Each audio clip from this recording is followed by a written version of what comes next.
बंदी छोड़ सतगुरु रामपाल जी महाराज जी की जय हो। परमपिता परमेश्वर जी की आप सभी प्यारी आत्माओं को मुझ पवन दास का सत साहिब। पुण्यात्माओं, आप सभी को पता है कि परमपिता परमेश्वर जी ने 4-5 व्हाट्सएप पे शंका समाधान नाम से ग्रुप बनवा रखे हैं। ऐसे ही शंका समाधान ग्रुप नंबर 1 में आज एक किसी भगत भाई का जो कि राजस्थान के टोक से हैं,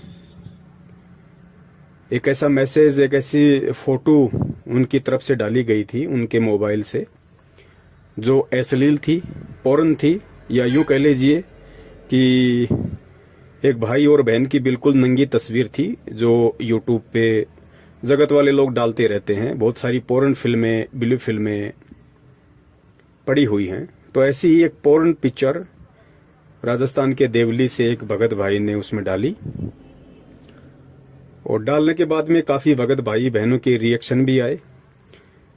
किन्हीं का रिएक्शन उतावलापन था, किन्हीं का थोड़ा ज्ञान आधारित था, किसी का कैसा था। जैसे परमात्मा ने जिनको जैसी सद्बुद्धि दी है उस आधार से सबने अपने अपने विचार व्यक्त किए कमेंट्स के माध्यम से। तो दास उसको देख नहीं पाया था, अभी परमात्मा ने दया की है तो परमात्मा ने दास के अंदर प्रेरणा की कि एक छोटा सा संदेश भगत समाज को जाना चाहिए। बात यह नहीं है कि किसी भगत भाई ने पोर्न पिक्चर क्यों डाली या लोगों ने कमेंट्स क्यों किए, नहीं। मैं इन दोनों बातों से हटके परमात्मा ने जो प्रेरणा की है उस आधार से छोटा सा संदेश देना चाहूंगा। देखो पुण्यात्माओं, आप और हम कोई सामान्य आत्मा नहीं है, और वो व्यक्ति कोई सामान्य आत्मा नहीं है जो गुरुदेव की शरण में है या गुरुदेव की शरण में आने वाला है, क्योंकि विशेष आत्मा ही परमपिता परमेश्वर कबीर साहिब जी को अपना गुरु बनाती हैं। और इस सत भक्ति को अपनाने के बाद में पूज्य गुरुदेव जी ने बताया कि जो गुरु होता है वो लोहार का भी काम करता है, वो कुम्हार का भी काम करता है। जिस प्रकार कुम्हार मटके को अंदर से हाथ रख के बाहर उसको चोट मारता है हल्की हल्की, और लोहार भी लोहे की कोई चीज बनाने के लिए, उसको मूल्यवान बनाने के लिए, कीमत बनाने के लिए, और 5 रुपए की लोहे की कोई कैंची या कोई चाकू, कोई ऐसी चीज बना देता है कि मार्केट में, बाजार में उसकी कीमत लोहे से कई गुना ज्यादा हो जाती है।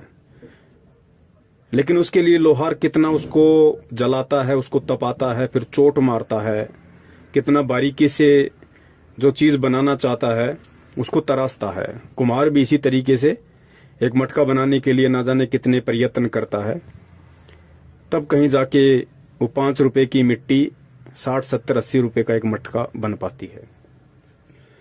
तो हम सब उस लोहार के लोहे की तरह हैं, हम सब उस कुम्हार की मिट्टी की तरह हैं। हमारा गुरु उस कुम्हार की तरह है, हमारा गुरु उस लोहार की तरह है, हमारा गुरु उस सुनार की तरह है।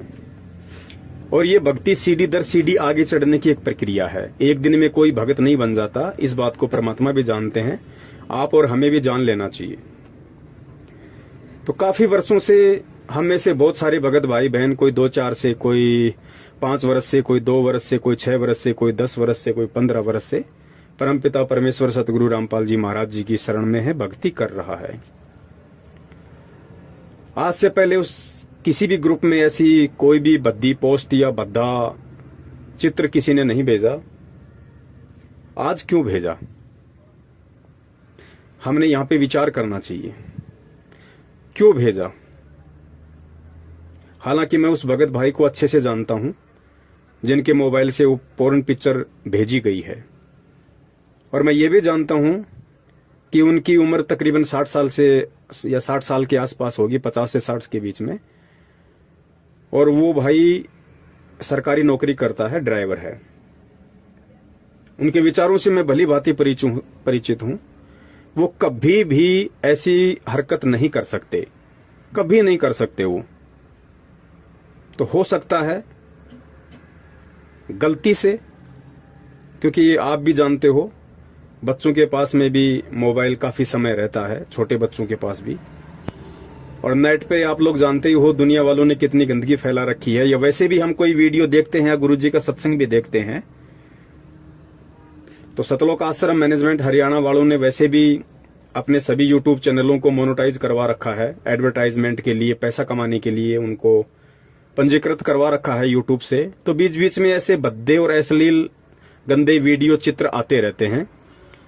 तो हो सकता है किसी नादान बच्चे के हाथ से गलती से यूट्यूब चलाते समय, फेसबुक चलाते समय या गूगल चलाते समय ऐसे कोई पिक्चर वगैरह ग्रुप में डल गई होगी, क्योंकि मैं उस भाई के विचारों से अच्छे से परिचित हूं। अब सवाल है पिक्चर क्यों डली, उस ग्रुप में पिक्चर क्यों डली। पुण्यात्माओं, ये हमारी परीक्षा होती है, ये हमारी परीक्षा होती है। परमपिता परमेश्वर ना जाने कितने बहाने बनाते हैं, कितने यत्न करते हैं, कितने कारण बनाते हैं,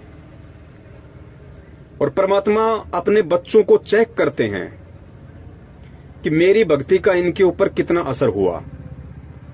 काल ने इनके ऊपर असंख्य युगों से जो तीनों गुणों का दबाव डाल रखा है, और मैंने आके पिछले 27 वर्षों से इतना ज्ञान दिया, सत भक्ति मंत्र दिए, वो कुनीन रूपी दवाई दी जो किसी भी रोग को जड़ से समाप्त कर सकती है। तो मेरे सत्संग रूपी कुनीन का मेरे बच्चों के ऊपर काल भगवान के तीनों गुणों को काटने का कितना असर हुआ है, ये परमेश्वर चेक करते हैं। मैं ये नहीं कहना चाहता कि गुरुजी की प्रेरणा से उस भाई के द्वारा या किसी बच्चे के द्वारा वो भेजा गया होगा, नहीं। इस ग्रुप के अंदर वो अश्लील पिक्चर डलना ही डलना था, क्योंकि वो योग था, संयोग था, उसको कोई काट नहीं सकता था। लेकिन उसी बहाने परमात्मा ने अपने बच्चों की परीक्षा भी लेनी थी। जिस प्रकार बरवाला कांड और करोथा कांड के विषय में कहा था पूज्य गुरुदेव ने कि ये जो करोथा कांड था ये काल भगवान का झकझोल था, काल भगवान की साजिश थी। और इसी बहाने परमात्मा ने भी अपने बच्चों की परख कर ली कि मेरे हीरे कितने कच्चे हैं और कितने पक्के हैं। तो पुण्यात्माओं, हर चीज का एक समय निर्धारित होता है, हर घटना का घटित होना पहले से निर्धारित होता है। तो ये पिक्चर उस ग्रुप में डलनी थी, लेकिन इसी बहाने परमात्मा ने, क्योंकि उन ग्रुपों में सत्सेवक जुड़े हुए हैं, और इस समय यदि परमपिता परमेश्वर जी के ज्ञान आधार से पृथ्वी पे यदि कोई चल रहा है, पूरी पृथ्वी पे सतगुरु रामपाल जी महाराज जी के तत्व ज्ञान को आधार बना के, उनके वचनों पर, उनकी शिक्षाओं पर यदि सही तरीके से कोई चल पा रहा है, तो इसमें कोई अतिशयोक्ति नहीं है कि वो आत्माएं सिर्फ और सिर्फ पूरे विश्व में सत्सेवक ही हैं, ओनली सत्सेवक। तो पुण्यात्मा, गुरुदेव ने बताया कि जो बच्चा स्कूल में जाता है ना, नियम भी उसी के ऊपर लागू होते हैं, ड्रेस कोड भी उसी बच्चे के ऊपर लागू होता है, डिसिप्लिन भी उसी बच्चे के ऊपर लागू होता है, होमवर्क नहीं किया तो पिटाई भी उसी बच्चे की होती है जो स्कूल में एडमिट होता है। और जो बच्चा बाहर गधे के ऊपर बैठ के मजे ले रहा होता है, टीचर उसको कुछ नहीं कहता। तो सत्सेवकों के ग्रुप में ही ये पिक्चर क्यों डली, क्योंकि उन ग्रुपों में ज्ञान आधारी आत्माएं जुड़ी हुई हैं, और परमेश्वर ने उस पिक्चर के माध्यम से अपने बच्चों के हृदय को, आत्मा को, भाव को, आचार को, विचार को, उनके चरित्र को, उनके देखने के नजरिए को, दृष्टिकोण को परमेश्वर ने चेक करना कि देखता हूं मेरे बच्चों के अंदर अभी भी इन गंदे चित्रों को लेकर या गंदी कहानियों को लेकर, गंदे वीडियो को लेकर अभी भी उनके अंदर इस काल भगवान के तीनों गुण ही झलकते हैं, या मेरे से जो इन्होंने तत्व ज्ञान लिया है उस आधार से इनके ऊपर कोई असर होता है या नहीं होता है। तो ये परमेश्वर ने चेक करना है, क्योंकि इसी प्रकार परमात्मा हमें चेक करेंगे। हमें परमात्मा ठोकर मार मार के, लोहार की तरह चोट मार मार के, कुम्हार की तरह चोट मार मार के ऐसे ही हमें पकाएंगे, ऐसे ही हमें परमात्मा तैयार करेंगे। मालिक को तो मालूम है उन सब बातों का कि इनके अंदर अभी तीनों गुणों का कितना प्रभाव है और मेरे ज्ञान का कितना असर है, वो तो अंतर्यामी है। लेकिन परमेश्वर ऐसी घटनाओं को जन्म देके, अंजाम देके, जो पहले से निर्धारित थी, परमेश्वर आप और हम में अपनी बुद्धि का, अपने विचारों का, अपने चरित्र का परमेश्वर आकलन करवाना चाहते हैं कि बच्चों तुम भी देखो कि अभी तुम्हारे अंदर कितना कच्चापन है और कितना पक्कापन है। तो जो गंदी पिक्चर ग्रुप में डाली गई उसके ऊपर हमें ज्यादा तीखे कमेंट्स नहीं करने थे। क्यों नहीं करने थे? क्योंकि अब हमें परमेश्वर ने इतना अनमोल ज्ञान देके और सब कुछ समझा दिया, इस आत्मा का भेद समझा दिया, शरीर का भेद समझा दिया। अरे सबको पता है कपड़े के नीचे सभी नंगे हैं। एक इंसान के अलावा ऐसा कौन सा प्राणी है जो अपना शरीर ढकता है, अपने गुप्तांगों को ढकता है? कोई नहीं ढकता। तो क्या हम जब मार्केट में जाते हैं, कोई किसी कुतिये को या कुतिया को देखते हैं, गधे को देखते हैं, बकरी को देखते हैं, या हमने घर में जो कुत्ता और कुतिया पाल रखी है हम उनको देखते हैं, या दीवार से लगी हुई छिपकली को देखते हैं, उसने कौन से कपड़े पहन रखे हैं? उनके भी तो गुप्तांग हैं। उनको देख के हम रिएक्शन क्यों नहीं करते? उनको देख के हमारे अंदर वो भाव उत्पन्न क्यों नहीं होते? तो पुण्यात्माओं, हमें इन चीजों को समझना पड़ेगा। चाहे कोई जानबूझ के डाले या चाहे किसी से गलती से ऐसे वीडियो या कमेंट्स या फोटो डल जाएं, लेकिन हम भगत हैं, भगत को संभावी होना पड़ेगा परमेश्वर के ज्ञान आधार से। हमारे लिए उन चीजों का कोई औचित्य नहीं है। ग्रुप में चाहे नंगा गधे का चित्र डालो, चाहे नंगा किसी बहन का चित्र डालो कोई, या चाहे नंगा किसी भाई का चित्र डालो, हमारी दृष्टि ये हो जानी चाहिए कि चाहे वो बहन या भाई है, उसके जो गुप्तांग हैं वो केवल शरीर के मलमूत्र को बाहर निकालने का एक साधन मात्र है। जिस प्रकार गुरुजी ने एक सत्संग में बताया कि दो दोस्त थे, वो रामायण देखने गए। तो रामायण में क्या था कि राम भी लड़का बना हुआ था और सीता भी लड़का ही बना हुआ था, लेकिन उस लड़के ने पोशाक लेडीज वाली पहन रखी थी, मेकअप कर रखा था। वक्स पे उसने कुछ ऐसे बोल वगैरह लगा रखे थे, ऐसा लगे कि जैसे उसके स्तन हो, उसकी दूधी हो। बाल उसने बड़े बड़े नकली लगा रखे थे, मेकअप कर रखा था। तो जो साथी था, जो पहली बार गया था, उसने कहा, रे देखो ये सीता के रोल वाली जो लड़की कितनी सुंदर है, ये तो हूबहू सीता जैसी लगती है। और कुछ उसके मन में विकार भी आए उस लड़की को देख के। तो साथी ने कहा, रे भाई ये लड़की नहीं है, ये लड़का है। बोला, भाई नहीं, ऐसा थोड़ी हो सकता है, देख आंखों के सामने है। आप कह रहे हो लड़का है, आंखों के सामने दिख नहीं रही आपको, डिफरेंस नजर नहीं आ रहा। उसने कहा, रे भाई इसने मेकअप कर रखा है, इसने लड़की वाले ये कपड़े, आभूषण, बाल वगैरह ये सब कुछ कर रखा है, ये लड़की नहीं है। लेकिन उसको जची नहीं। बोला, भाई ऐसा नहीं हो सकता, ये तो लड़की है भाई, और देख कितनी सुंदर है। तो उसका भ्रम निवारण करने के लिए रामायण खत्म होने के बाद दोस्त उसको उस कमरे में ले गया जहां पे वो सीता का रोल कर रहा लड़का अपने वस्त्र वगैरह, अपना मेकअप वगैरह उतारता था। तो वहां गए और उसकी आंखों के सामने जब उस लड़के ने बाल उतारे, कानों से कुंडल उतारे और अपनी छाती के ऊपर जो बोल लगा रखी थी या कोई भी ऐसी वस्तु लगा रखी थी, ऐसा लगे कि जैसे उसकी दूधी है। तो जब उसकी आंखों के सामने उसने सारे कपड़े उतारे और जब हाथ मुंह धोया और जब वो लड़का सामने खड़ा हुआ दिखाई दिया तो उसका भ्रम टूटा। अरे भाई, वास्तव में मैं तो भ्रम जाल में था, ये तो वास्तव में लड़का है भाई। और दूसरे दिन जब फिर वो रामायण देखने गए तो गुरुजी ने कहा कि वही लड़का वापस वही आभूषण पहन के, वही हार श्रृंगार करके, वही मेकअप करके, सीता वाला वही बोल वगैरह लगा के और रामायण के मंच पे आ गया।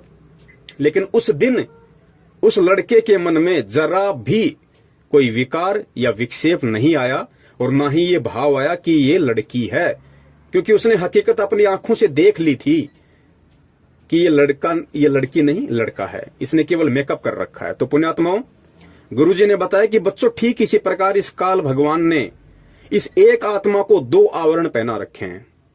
एक ही आत्मा को एक पुरुष का आवरण पहना दिया और एक को स्त्री का आवरण पहना दिया, और तीनों गुणों के प्रभाव से हमारे को ऐसा बांध के रख दिया है कि हम इस भेद को डिफरेंशिएट नहीं कर पा रहे, हम इस अंतर को मिटा नहीं पा रहे थे। लेकिन पुण्यात्माओं, आज तो गुरुदेव ने हमें ज्ञान दे दिया आज परमेश्वर ने हमें आत्मा से लेके परमात्मा तक सारा भेद बता दिया, आत्म ज्ञान करवा दिया, परमात्म ज्ञान करवा दिया। अब तो हमारे जाने का समय है। और ऐसे समय में यदि हम इस तरह का रिएक्शन उन चीजों को लेके करेंगे, ठीक है, उस भाई ने अगर अपने मोबाइल से पिक्चर डाली है या डल गई, तो हमारा रिएक्शन कुछ और होना चाहिए था, थोड़ा प्यार से, कि भाई हो सकता है गलती से डल गई होगी, लेकिन आगे से भगत जी ध्यान रखिए। हो सकता है हमें उसको फोन करना चाहिए था, ग्रुप में कमेंट्स करने के बजाय।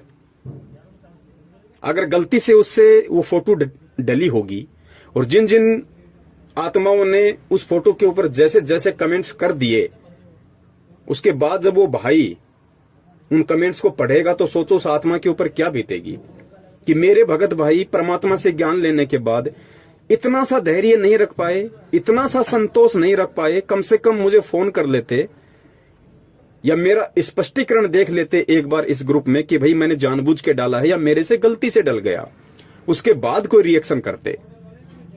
पुण्यात्माओं,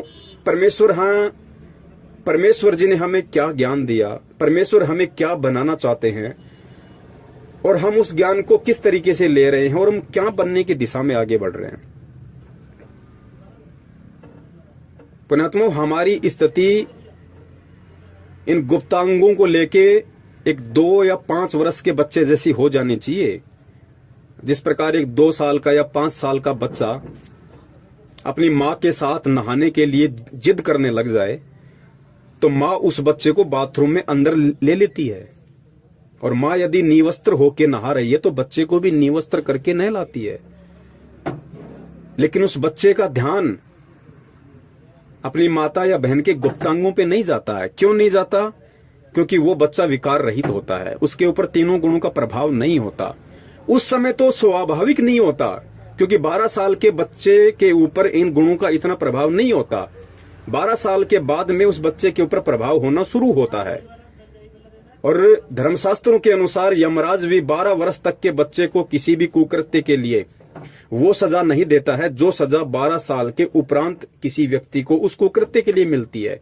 क्योंकि वेदों में 12 साल तक के बच्चे को नादान अबोध कहा जाता है, उसको क्षमा दान दिया जाता है। तो पुण्यात्माओं, उस समय तो वो नादान बच्चा, अबोध बच्चा, इसलिए उसके ऊपर विकार हावी नहीं। लेकिन आज तो हमें परमेश्वर ने तत्व ज्ञान दे दिया पुण्यात्माओं। अब हमें इन विकारों को लेकर नादान हो जाना चाहिए, अबोध हो जाना चाहिए।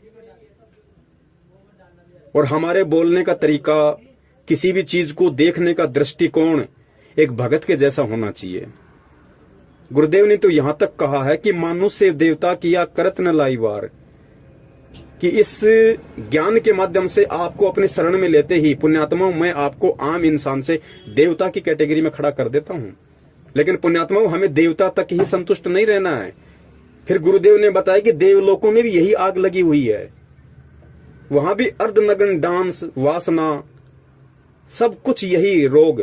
हमें तो देवताओं से ऊपर उठ के हंस बनना है, हंस। और वो प्रक्रिया हमसे परमात्मा यही अपनवाएंगे। हंस भी परमात्मा हमें इसी पृथ्वी लोक पे बनाएंगे। तो सबसे पहले तो देखो, हम बार बार कहते हैं एक दूसरे को कि भगत के 5 गुण होते हैं, भगत के 5 लक्षण होते हैं, शील, संतोष, अक्षमा, धैर्य, विवेक। लेकिन अपनी अंतरात्मा से कभी विचार किया करो पुण्यात्माओं, क्या हम उन 5 का थोड़ा बहुत भी यूज करते हैं? क्या हमने उन 5 गुणों को अपने अंदर धारण करना शुरू किया है? खाली गुरुजी के सत्संग सुनते रहने से रात दिन, या गुरुजी को परमात्मा कहते रहने से, या गुरुजी का जन्मदिन ना मनाने से, गुरुजी का बोध दिवस ना मनाने से ही हम केवल एक सच्चे और अच्छे भगत की श्रेणी में नहीं आएंगे। हम एक सच्चे और अच्छे भगत की श्रेणी में उस समय आएंगे जब हमारा प्रैक्टिकल और थ्योरी दोनों बराबर होंगे, मैच करेंगे। तब हम एक सच्चे और अच्छे भगत की श्रेणी में आएंगे, एक सत्सेवक की श्रेणी में आएंगे। वरना यहां तो लोग आंधी की तरह आते हैं, तूफान की तरह भग जाते हैं। दास को तो 6 साल का अनुभव है। दास को तो परमात्मा ने एक रस रखा इस भक्ति मार्ग में। जिस दिन दास को सच्चाई समझ में आई, उसी दिन से दास ने भगत समाज को जागरूक करना शुरू किया। और आज तक परमात्मा ने दास की स्पीड कुछ बढ़ाई है, घटाई नहीं है। लेकिन इन 6 वर्षों में हमारे साथ में हजारों लोग आंधी की तरह आए, सत्सेवक बने, अपने आप को बहुत अच्छा साबित करने की कोशिश की, और महीना, 2 महीना, साल, 6 महीने बाद में तूफान की तरह वापस भग गए। लेकिन हमें उनसे कोई फर्क नहीं पड़ा, और ना पड़ता और ना पड़ना चाहिए, क्योंकि इस भक्ति मार्ग पे वही टिकेगा जिसको गुरुदेव ने सूरमा की संज्ञा दी है, सूरवीर की संज्ञा दी है। तो मेरा आप सभी भाई बहनों से निवेदन है, हम परमेश्वर को दुखी ना करें, क्योंकि इन्हीं बातों से परमात्मा दुखी होते हैं।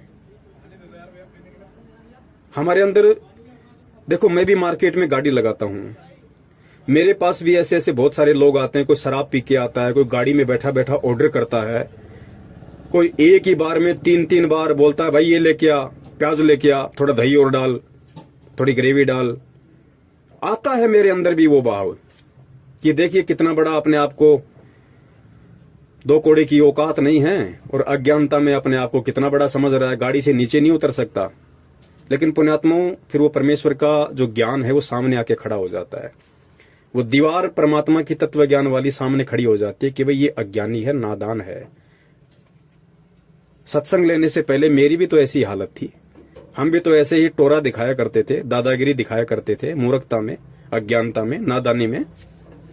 और फिर ध्यान आता है जब गुरुजी जब चिड़ी गांव में सत्संग करने गए थे, वापस आते समय जब कुछ असामाजिक तत्वों ने गुरुजी की गाड़ी के आगे गाड़ी लगा दी और सारी सृष्टि के रचनहार जिसके आधे बाल के ऊपर पूरी सृष्टि नहीं है,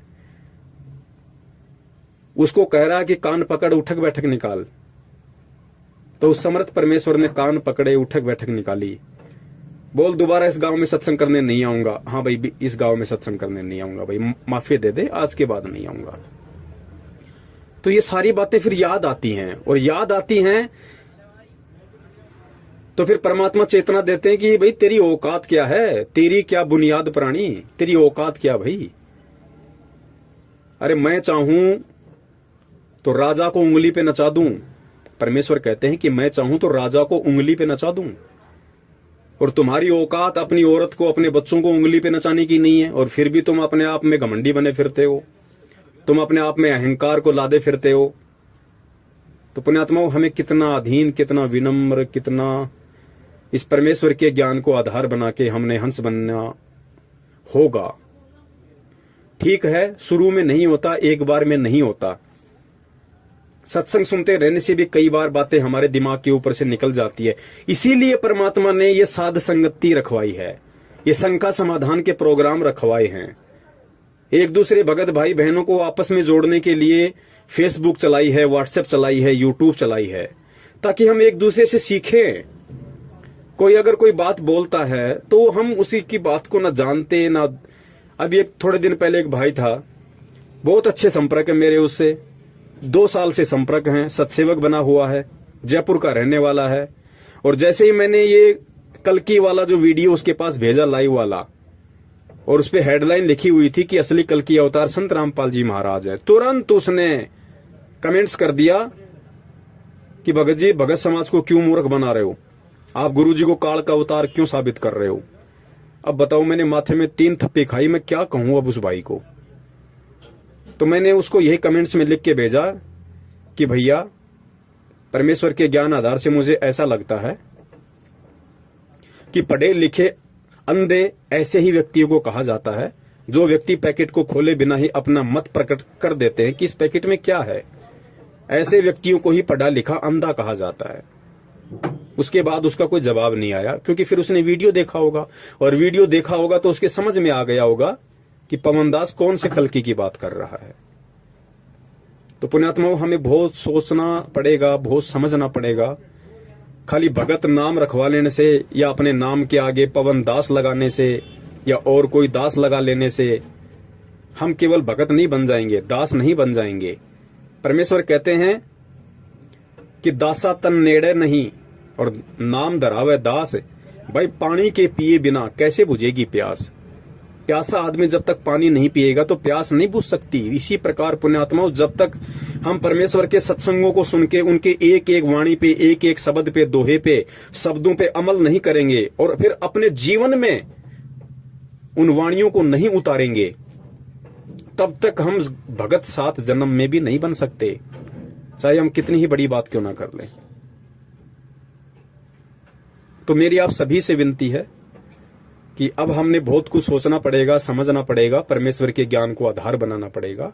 खाली कहने सुनने से बात नहीं पड़ेगी। गुरुजी कहते हैं भाई ये कहने सुनने का नहीं, ये तो कर पाड़ने का मार्ग है, कर पाड़ने का। तो पुण्यात्मा अब हमने कर पाड़ना होगा, गुरुजी के शब्दों को अपने लाइफ में अमल करना होगा भाई, अपने जीवन में उसको चरितार्थ करना होगा। फिर देखना उनका रिएक्शन, फिर देखना तुम्हें खुद महसूस होगा कि हाँ मैं कितना भगत बनता जा रहा हूं, मेरे अंदर कितनी भक्ति प्रवेश हो रही है। आंखों से दिखाई देगा, आंखों से। क्योंकि बीमार व्यक्ति के अंदर यदि वो गोली दवाई यदि मुंह से या इंजेक्शन से यदि अंदर नहीं जाएगी तो गुरुजी कहते हैं कैसे असर करेगी उस रोग के ऊपर, कैसे अटैक करेगी। तो गुरुजी कहते हैं कि इन कानों के माध्यम से ये जो सत्संग रूपी दवाई है इसको अंदर जाने दो पूरा, तब जाके ये अंदर रिएक्शन करेगी। तो मेरा तो आप सभी भाई बहनों से जो भी इस ऑडियो को सुन रहे हैं, मेरी हाथ जोड़ के आप सभी से यही मेरा निवेदन है, मेरी प्रार्थना है। सतसेवक एक ग्रुप या सतसेवक नाम यदि किसी भगत के पहले परमात्मा ने रखवाया है तो बहुत सोच समझ के परमेश्वर ने रखवाया है। या तो अपने नाम के आगे सतसेवक लगाओ मत अभी, और अगर सतसेवक लगाना शुरू कर दिया है तो मेरा निवेदन है कि परमेश्वर की जो सोच थी, परमेश्वर की जो प्रेरणा थी, जिस आधार से उन्होंने सतसेवक वर्ड को हम भक्तों के ऊपर लागू करके और काल एजेंट सतलोक आश्रम मैनेजमेंट हरियाणा से हमारे को डिफरेंट किया, अलग किया है कि सतसेवक कौन है और मैनेजमेंट कौन है। तो हमें उस सतसेवक शब्द की लाज रखनी चाहिए, हमें परमात्मा की लाज रखनी चाहिए। बाकी तो जो जैसा करेगा वैसा उसको मिलना ही है, ये तो अटल विधान है भाई। जबरदस्ती का मार्ग है नहीं, ना परमात्मा जबरदस्ती करेगा। समझा परमात्मा ने लाखों बार दिया, फिर भी नहीं समझ में आया, कोई कमी रह गई तो परमात्मा ने अपने सतसेवक बच्चों को खड़ा कर दिया।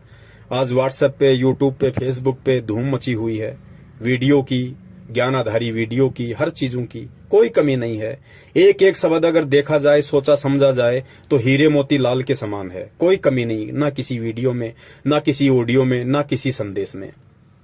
अब भी अगर कोई कमी रहेगी तो फिर हमारे अपने विचारों की रहेगी, हमारी अपनी सोच और समझ की रहेगी, उसमें परमात्मा दोषी नहीं होंगे, फिर हम खुद ही दोषी होंगे। तो आगे से हम ध्यान रखें, मैं भी, आप भी। यदि ऐसी कोई घटना फिर से घटित हो जाती है तो हमने किसी बात का कोई बतंगड़ नहीं बनाना। डाल दिया, डालने वाले ने डाल दिया। अब जिस व्यक्ति का काम ही कूड़ा करकट करने का है वो करेगा, आप उसके साथ में कब तक जिदोगे, कब तक लड़ोगे, कब तक बहस करोगे? क्या यही करते रहोगे आप? गुरुदेव ने कहा कि आप आगे बढ़ जाओ, आप उसको क्रॉस कर दो। जो उस कूड़े के पास ठहरेगा उसको बदबू आएगी, तुम्हें कहां बदबू आएगी? तुम उसको अनदेखा करो, आगे बढ़ो। भाई हम रास्ते से जा रहे हैं, कोई कसाई बकरा काट रहा है, कोई शराबी शराब पी रहा है, कोई गाली देने वाला गाली दे रहा है, कोई शराब की दुकान पे शराब पी रहा है, कोई बेच रहा है, तो क्या हम उनसे लड़ने लग जाएं कि तू क्यों बेच रहा है? तेरे अंदर इतनी भी बुद्धि नहीं है। हम क्या करते हैं, हम चुपचाप निकल जाते हैं, हम देखते नहीं, उनकी तरफ ध्यान ही नहीं देते। तो ग्रुप में यदि ऐसी कोई घटना घटित हो जाती है, ऐसी कोई यदि वीडियो या पिक्चर गलती से किसी से डल जाती है, या कोई मंदबुद्धि व्यक्ति जानबूझकर भी डाल देता है, तो हमने उस चीज को ज्यादा नहीं उधेड़ना है।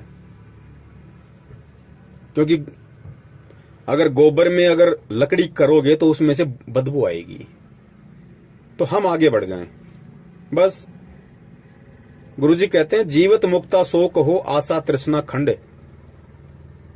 और मन के जीते जीत है क्यों भरमे ब्रह्मंड। हमने इस ज्ञान को आधार बना के सतगुरुदेव जी के आशीर्वाद से, उनसे भीख मांगते हुए हमने अपने मन को जीतने की कोशिश करनी है। हम दुनिया को नहीं जिता सकते, दुनिया को नहीं जीत सकते, और ना हमें जीतना है, ना किसी को जिताना है। हम खुद यदि उन चीजों पे काबू प्राप्त कर लेंगे तो सोचो हम जीत गए, हम परमेश्वर की परीक्षा में सफल हुए।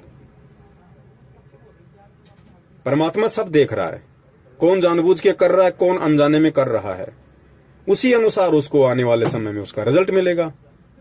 बस इतनी सी बात है, संदेशा देना हमारा काम है। ऐसी कोई घटना यदि घटित होती है हमारी आंखों के सामने, और यदि हमें उचित लगता है तो एक प्यारा सा मैसेज हमें जरूर छोड़ना है, और ऐसा मैसेज छोड़ना है कि दूसरे भगत भाई बहनों को भी अच्छा लगे, उनको भी एक मैसेज जाए कि हाँ भाई, मैं भी अगर नेक्स्ट टाइम कभी अगर किसी को कोई संदेश दूं, कोई मैसेज दूं, तो मैं भी इन शब्दों का प्रयोग करूं ताकि सबके ऊपर उसका सकारात्मक असर हो। तो इन्हीं शब्दों के साथ दास अपने विचारों को विराम देता है। मेरा मकसद यहां किसी भाई बहन के कमेंट्स को लेके उनसे नाराज होते हुए प्रतिक्रिया देना नहीं था। इस चीज को दिलो दिमाग से आप जी निकाल देना। परमात्मा की प्रेरणा से मेरा मकसद इस ग्रुप के सभी भाई बहनों को परमेश्वर की प्रेरणा से, उनके आशीर्वाद से एक संदेश देना था कि अभी हम इस भक्ति मार्ग में कहां हैं और हमें कहां पहुंचना है। उसके लिए हमें हमारी सोच को, हमारी बुद्धि को, हमारे विचारों को कितना परिपक्व करना पड़ेगा, गुरु जी के ज्ञान को कितना आधार बनाना पड़ेगा, तब हम उन चीजों को अचीव कर पाएंगे, अन्यथा नहीं। सत साहिब, जय हो बंदी छोड़ की। बंदी छोड़ सतगुरु रामपाल जी महाराज की जय हो। सत साहिब।